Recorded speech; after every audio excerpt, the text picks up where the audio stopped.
Good evening students हम लोग class 10 physics में देखिए कुछ टॉपिक पहले भी डिस्कस कर चुके हैं। इलेक्ट्रिसिटी चैप्टर्स के बारे में हम लोग पढ़ रहे थे, जिसमें हमने electric current, charge, potential difference, इनके बारे में आपको कुछ बताया था।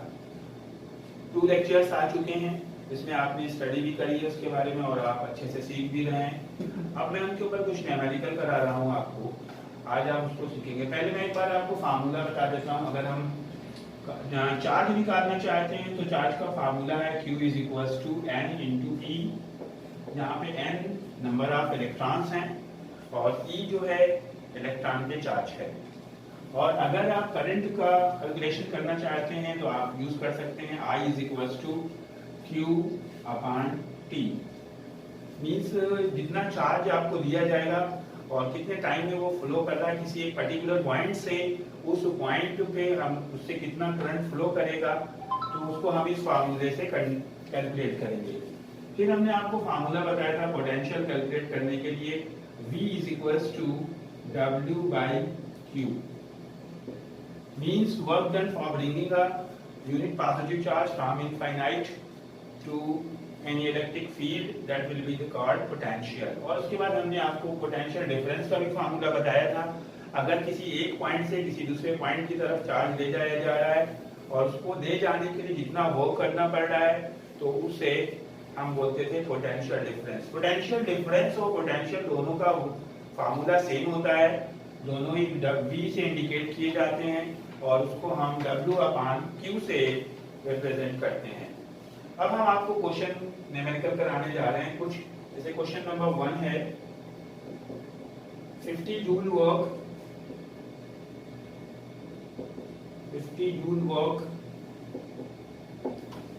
is to be done for bringing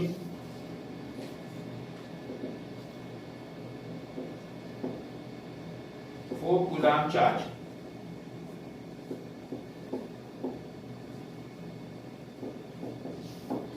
from any point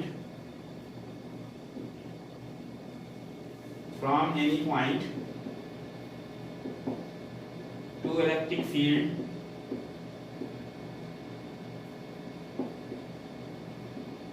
calculate the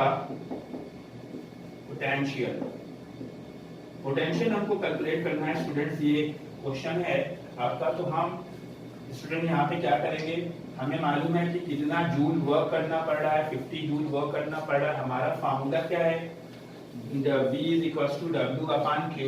तो हम W की जगह रखेंगे 50 और Q की जगह रखेंगे 4 कूलम। यहाँ पे क्वेश्चन में बोला गया है bringing 4 coulomb charge 50 joule work. So V is equals to W upon Q और V is equals to 50 upon 4 और V इज इक्वल्स टू, इसको डिवाइड करेंगे 4 1 का 4 और 4 2 का 8 और 4 5 का 20।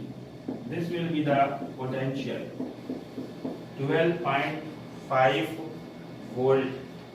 Okay students, क्वेश्चन नंबर 2 देखिए। क्वेश्चन नंबर 2 कह रहा है what work will be done when 2 electrons moving from one point to another point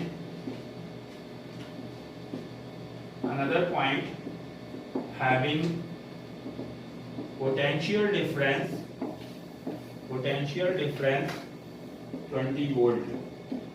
कितना वर्क करना पड़ेगा अगर हम 2 इलेक्ट्रॉन्स को मूव करा रहे हैं एक पॉइंट से दूसरे पॉइंट की तरफ, अगर उनमें पोटेंशियल डिफरेंस है 20 वोल्ट का। स्टूडेंट यहाँ पे आपको लग रहा होगा चार्ज नहीं दिया गया है, चार्ज को इलेक्ट्रॉन के फॉर्म में बोला गया है। और अगर हम चार्ज निकालना चाहते हैं तो पहले हमने आपको फार्मूला दिखाया है Q is equals to N into E। यहाँ पे सबसे पहले हम चार्ज निकालेंगे Q Q is equal to N into E। हमने N कितने बोले हैं, 2 इलेक्ट्रॉन्स बोले हैं, और 2 इलेक्ट्रॉन्स और एक इलेक्ट्रॉन पे चार्ज कितना होता है, 1.6 into 10 to the power minus 19। इसका मीनिंग टोटल चार्ज हो गया 3.2, इसका 2 में मल्टीप्लाई कर दिया, into 10 to the power minus 19 coulomb. ये तो चार्ज हो गया। हमको वर्क निकालना है और फार्मूला है, और पोटेंशियल डिफरेंस दिया गया हुआ है 20 वोल्ट। तो हमारा फार्मूला हुआ V is equal to W upon Q। अब हमको W निकालना है, तो ये Q को इधर ट्रांसफर करेंगे, तो W is equal to V into Q। W is equal to V की जगह हम 20 रखेंगे और Q की जगह 3.2, ये जो हमने कैलकुलेट किया ये है आपका charge, 3.2 into 10 to the power minus 19। अब हम इसको मल्टीप्लाई करेंगे, 0 2 टू द 4 2 3 द 6, पॉइंट आया यहाँ पे, into 10 to the power minus 19। इस पॉइंट को हम इधर शिफ्ट करें तो एक पावर कम करेंगे, 6.4 into 10 to the power minus 18 joule. क्योंकि हम वर्क कर रहे थे स्टूडेंट्स, तो यहाँ पे ये वर्क निकल के आया है, वर्क का यूनिट हमको लिखना पड़ेगा जूल। तो इस तरह से हम, अगर हमको कोई भी दो चीजें पता हैं तो हम तीसरी चीज फाइंड आउट कर सकते हैं। ओके स्टूडेंट्स, देखिए क्वेश्चन नंबर 3 है। Question 3, how many electrons are transferred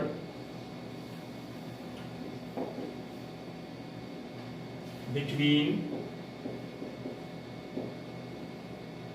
2 points kept at difference of potential 60 volt if work done is 30 joule।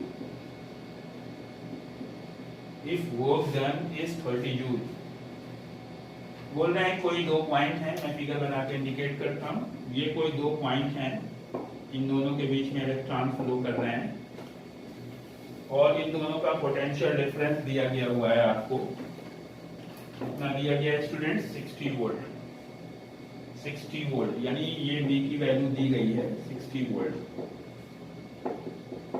और हमें W की वैल्यू दी गई है कि वर्क डन कर रहे हैं 30 जूल।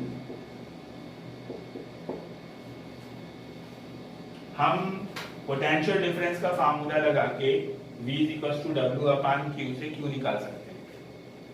पहले हम Q निकालेंगे, आंसर कैसे करेंगे, V = W अपान Q। Q निकालना है तो Q को इधर ले जाएंगे, V को नीचे लाएंगे डिनोमिनेटर में। Q = W/V, वैल्यू पुट करेंगे। Q = W की वैल्यू हमको गिवन है वर्क डन जूल में 30, और V की भी वैल्यू हमको गिवन है 60। आंसर आ गया ये हमारा 1/2 कूलम। अगर हमें चार्ज पता चल गया है, अब हम चार्ज का फार्मूला लगाएंगे जिससे हम इलेक्ट्रॉन निकालते हैं, ये वाला फार्मूला, नंबर ऑफ इलेक्ट्रॉन्स। तो Q = N × E, Q की जगह हमने पुट किया 1/2। नंबर ऑफ इलेक्ट्रॉन्स हमको फाइंड आउट करना, how many electrons, that's mean N, और E की वैल्यू हमको पता है। E की वैल्यू कितनी है, 1.6 × 10⁻⁻19।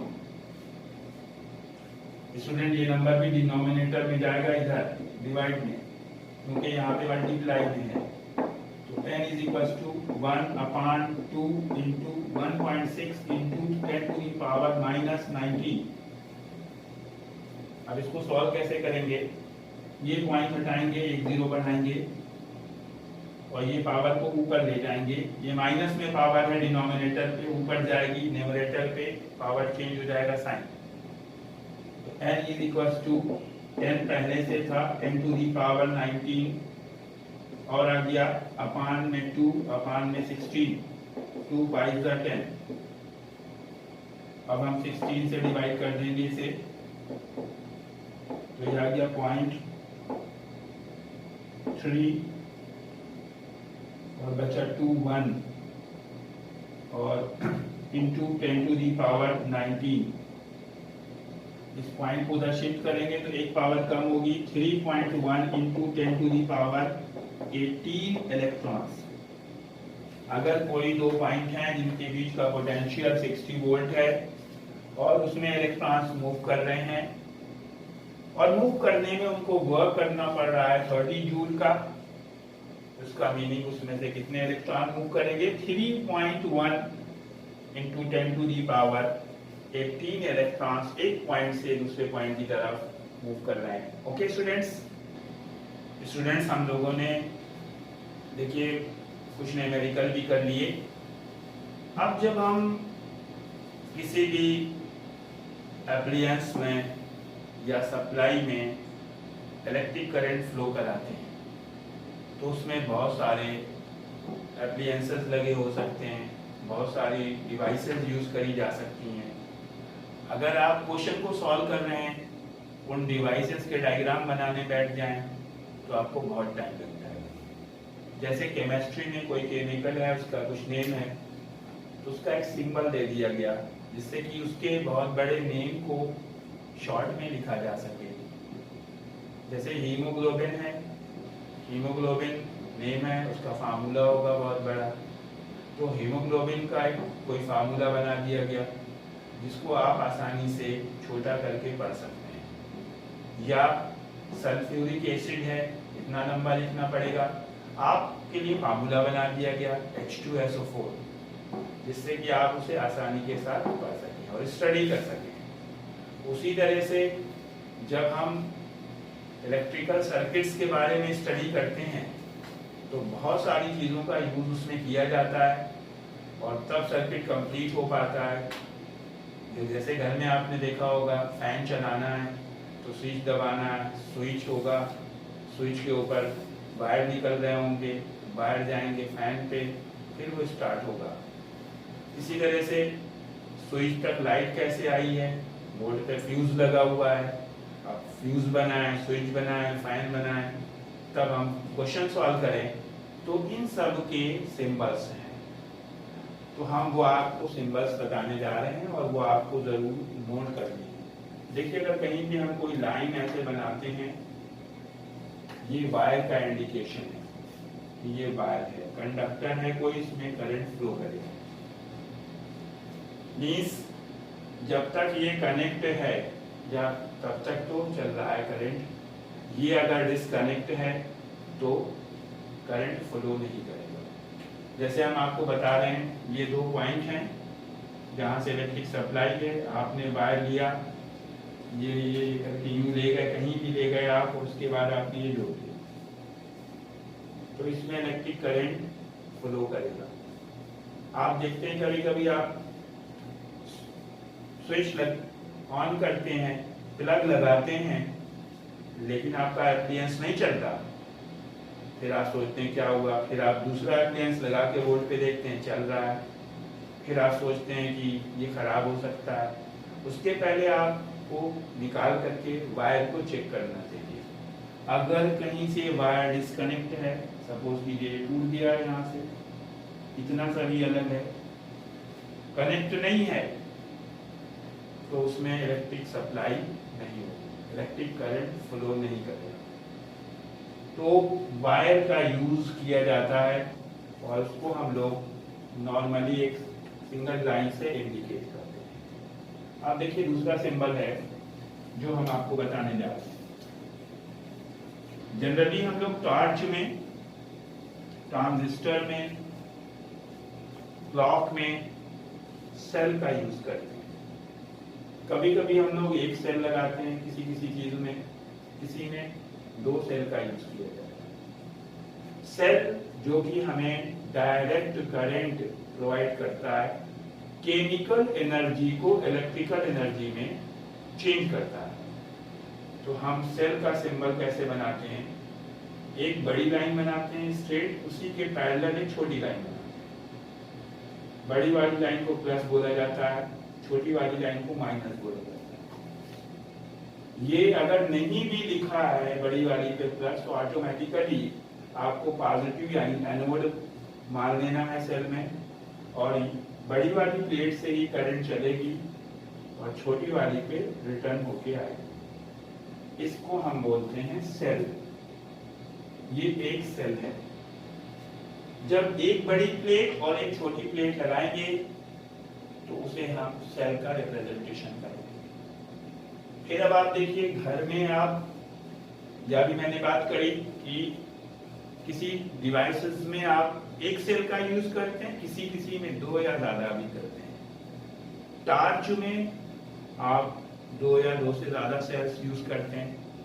ट्रांजिस्टर में, रेडियो जिसे बोलते हैं, उसमें भी आप दो या दो से ज्यादा सेल का यूज करते हैं। उसी तरह से गीजर में, जो आपके गीजर आ रहे हैं आजकल, गैस गीजर, उसमें भी सेल लगते हैं इग्निशन करने के लिए, उसमें भी आप दो सेल का यूज करते हैं। तो जब हम दो सेल लगाते हैं या दो से ज्यादा सेल आपस में कनेक्ट करते हैं, या घर में इन्वर्टर के साथ में आप एक चीज का यूज करते हैं जो कि एक बड़ा सेल होता है जिसमें कई सेल लगे होते हैं। अगर आप कई सेल जोड़ देंगे तो उसको हम बोलते हैं बैटरी। और बैटरी का सिंबल कैसे होता है, ये हमने प्लेट बनाई, बड़ी प्लेट, फिर छोटी प्लेट, फिर उसके बाद गैप, फिर बड़ी प्लेट, फिर छोटी प्लेट। ये मैंने दो सेल जोड़ दिए हैं, आप चाहें और जोड़ सकते हैं, बड़ी प्लेट, छोटी प्लेट। इनके बीच में गैप है, लेकिन ये गैप, ये मत सोचिएगा ये सर्किट को कंप्लीट नहीं कर रहा है। इसके अंदर केमिकल फिलअप किया हुआ है, इसलिए इसमें वायर नहीं होता बीच में। केमिकल होने की वजह से ऐसे रिप्रेजेंट किया जाता है। इसकी ये प्लेट प्लस मानी जाएगी और ये लास्ट वाला माइनस बोला जाएगा, और इसको हम क्या बोलेंगे, बैटरी। अब देखिए, नेक्स्ट आता है आपका, आपने जब रोड पे चलते हैं तो इस तरह का सिंबल देखा होगा, रोड पे यूं बना होता है टंगे पे, खूब अच्छे से, उसके पहले आने से पहले बोर्ड पे लिखा होता है, इसको ब्रेकर बोलते हैं। उसी तरह से इलेक्ट्रिसिटी चैप्टर में या इलेक्ट्रिक सप्लाई के लिए इस तरह का एक सिंबल यूज किया जाता है। इसको भी इलेक्ट्रिसिटी का एक तरह से आप कह सकते हैं ब्रेकर बोलते हैं, और इसका नेम होता है रेजिस्टेंस। क्या बोलते हैं, रेजिस्टेंस। आर से इसको हम इंडिकेट कर सकते हैं, रेजिस्टेंस बोलते हैं। और अगर इसी रेजिस्टेंस के ऊपर जो ये सिंबल बनाया है मैंने, ये मैंने रेजिस्टेंस बनाया, उसके बाद हमने क्रॉस लाइन बना दी यूं, तो इसको हम वेरिएबल रेजिस्टेंस बोलते हैं। वेरिएबल रेजिस्टेंस का मीनिंग है कि इसका रेजिस्टेंस कांस्टेंट नहीं है, फिक्स नहीं है, इसे चेंज किया जा सकता है। आप इधर उधर करके वैल्यू को कम ज्यादा कर सकते हैं। इसमें इस तरह का अरेंजमेंट होता है और इसको बोला जाता है वेरिएबल रेजिस्टेंस, या इसको हम रियोस्टेट भी बोल सकते हैं, रियोस्टेट। और इसका एक सिंबल और भी बनाया जा सकता है, किस तरह से बना सकते हैं, रेजिस्टेंस बनाया आपने, ये रेजिस्टेंस है, और इसके ऊपर आपने इस तरह से यूं कर दिया। ये भी, ये और ये सेम चीज है, ये चाहे ये बनाएं चाहे ये बनाएं, चाहे वेरिएबल रेजिस्टेंस बोलें चाहे रियोस्टेट बोलें। ओके स्टूडेंट्स, स्टूडेंट्स आप देखिए, और कुछ स्पेशल और भी हैं, वो भी आप समझ लीजिए कि कैसे, अगर कहीं पे इस तरह का सिंबल दिख रहा है, ये आपका यू बना हो सकता है, या इसके ऊपर 2-3 बना के फिर कर दे और सर्किल बना दे। इसको हम इलेक्ट्रिक बल्ब घर में यूज करते हैं, इसे बल्ब बोलते हैं। अब आपको बताते हैं, आपने अपने बोर्ड पे, इलेक्ट्रिक बोर्ड पे देखे होंगे बहुत सारे स्विचेस लगे होते हैं। उसकी 2 कंडीशंस होती हैं, ऑफ एंड ऑन। जब आप स्विच को ऑन करते हैं तो आपका फैन, आपका बल्ब, आपका एसी वो स्टार्ट हो जाता है, वर्क करने लगता है। इसका मीनिंग है कि उसमें इलेक्ट्रिक करंट फ्लो करने लगता है। तो उस को ऑफ बोलते हैं। और जब आप ऑन करते हैं तो उस कंडीशन, एक ऑफ होता है जब आपका बंद हो जाता है, वर्क नहीं करता है, और एक ऑन होता है। तो ऑन स्विच कैसे बनाया जाएगा और ऑफ स्विच कैसे बनाया जाएगा। ऑन स्विच हमेशा ऑन लिखें तो ओ कैपिटल और एन कैपिटल ही लिखना चाहिए, जिससे आपको बाद में प्रॉब्लम ना हो। ऑन स्विच का मीनिंग है, ये ऐसे बनाएंगे, देखिए ये वायर है और यहाँ से हमने इसको ऐसे यू कर दिया और ये ऑन इस पे टच कर दिया, ये ऑन स्विच है। ऑन स्विच बोले या क्लोज्ड की, 2 सिंबल इसके हो सकते हैं। स्विच का भी यूज किया जा सकता है, और की अगर बना रहे हैं क्लोज्ड तो यू बनाएंगे ब्रैकेट टाइप का, और इसके बीच में एक पॉइंट लगाएंगे। क्योंकि जब आप फिजिक्स लैब में प्रैक्टिकल करने जाएंगे तो आपको ये सर्किट मिलेगा और यहाँ पे गैप होगा, इसमें एक क्लिप लगी होगी, यहाँ पे आप उसको खींच लेंगे बाहर तो वो ऑफ हो जाएगा, और जब उसको लगा देंगे तो ऑन हो जाएगा। ऑन स्विच का मतलब है कि सर्किट क्लोज्ड है और क्लोज्ड बोला जाएगा। ऑफ स्विच का मतलब है ओपन है, सर्किट ओपन है, ये सर्किट क्लोज हो गया है। अब हम आपको ऑफ स्विच बता रहे हैं, इसमें इलेक्ट्रिक सप्लाई नहीं होगी। ऑफ स्विच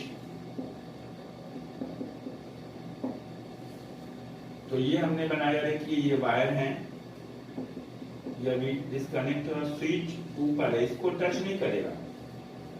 आप देखते हैं, आप प्रेस करते हैं स्विच को, डाउन साइड अप साइड, एक साइड ऑन होता है और एक साइड ऑफ होता है।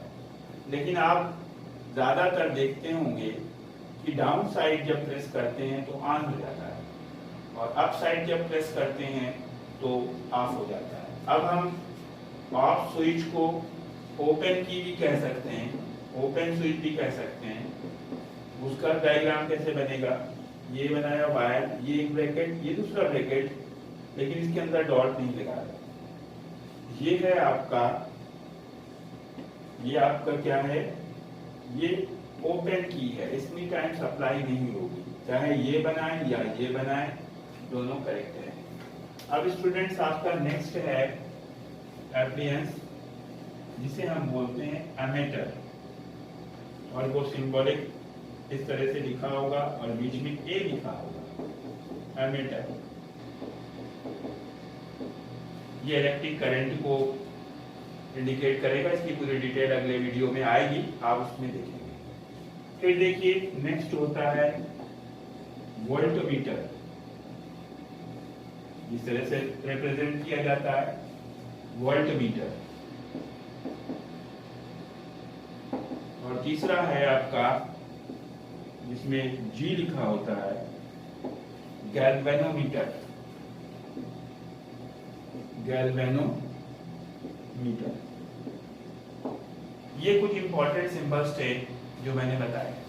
अब आपके लिए क्वेश्चन आ रहा है स्टूडेंट्स, मैं एक सर्किट बनाऊंगा, उस सर्किट में बहुत सारी चीजें, जो चीजें मैंने आपको बताई हैं, उन सब चीजों को बना दूंगा, और उनके उस सर्किट को ड्रा करके आपको उनके नेम लिखने हैं कि ये क्या क्या चीजें हैं। तो देखिए मैं सर्किट बना रहा हूँ, और जो चीजें मैंने बताई हैं वही चीजें उसमें यूज करी जाएंगी। जैसे मैंने ये बनाया, मैंने इसका नेम दिया है ए। ए का मीनिंग मीन्स आपको ए का नेम बताना है, ए क्या चीज है। उसके बाद मैंने यहाँ पे ये सिंबल है और इसको मैंने दिया है बी। इसके बाद मैंने ये बनाया है ये सी। फिर इसके बाद मैंने बनाया है ये है डी। और उसके बाद मैंने बनाया है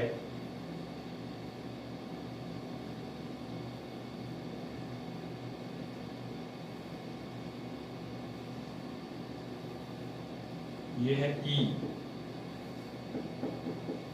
ये मैंने आपको